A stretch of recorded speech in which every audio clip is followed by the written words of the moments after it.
Now, the CBS 21 Political Insiders with Rob Hanrahan. Charlie Giroux, our Republican strategist on the right, Tony May, our Democratic strategist on the left.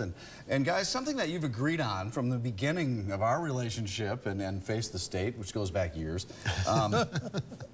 medical marijuana from the beginning. And now yesterday, the Auditor General, Eugene DePasquale, came out and said, you know what? If we would just make recreational marijuana legal, we could bring in $200-some million to the state. Charlie, being a Republican, are you on board with this? And if you are, I might be a little bit surprised because a lot of Republicans... Well, there are a lot of libertarian Republicans that believe that, Rob, and there certainly are some Democrats that believe it. Politically, this is kind of interesting, though, that the Auditor General would bring it up now. It kind of came out of the blue and out of context. He clearly wants to be governor someday, and this apparently is one of the ways that he's going to try to distinguish himself. But Tony will tell you that John Hanger tried that in the last gubernatorial election. It didn't work out so well for him. So whether or not this is... Well, it worked out well for medical marijuana. For medical marijuana, but whether or not recreational marijuana is something that the people of Pennsylvania are ready for remains to be seen. Other supporters of medical marijuana have said that that's going to be the step, and then legalization of recreational use. Tony, maybe the timing of this might be related to the fact that we're coming up in another budget negotiation. Well, the good news is about the proposal is it would bring in hundreds of millions of dollars in tax revenue. We see that Colorado is getting more than $200 million a year.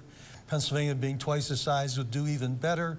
But besides the tax revenue earned, there's the money saved by freeing up our police to go after violent crime and freeing up our prisons for criminals who are violent. He cited decriminalization as being a major factor with law enforcement, and then he said, but he has to stop short, though, the governor, of actual support. And interestingly, Tony makes the point that, as I say, a lot of conservative, libertarian Republicans make, which is that this is a cost on law enforcement and a lost opportunity on revenue. Tony, what is going on with the state Democrats' computer system? Ransomware? I mean, that's an interesting problem. Are you surprised it's taking so long to get to the bottom of it?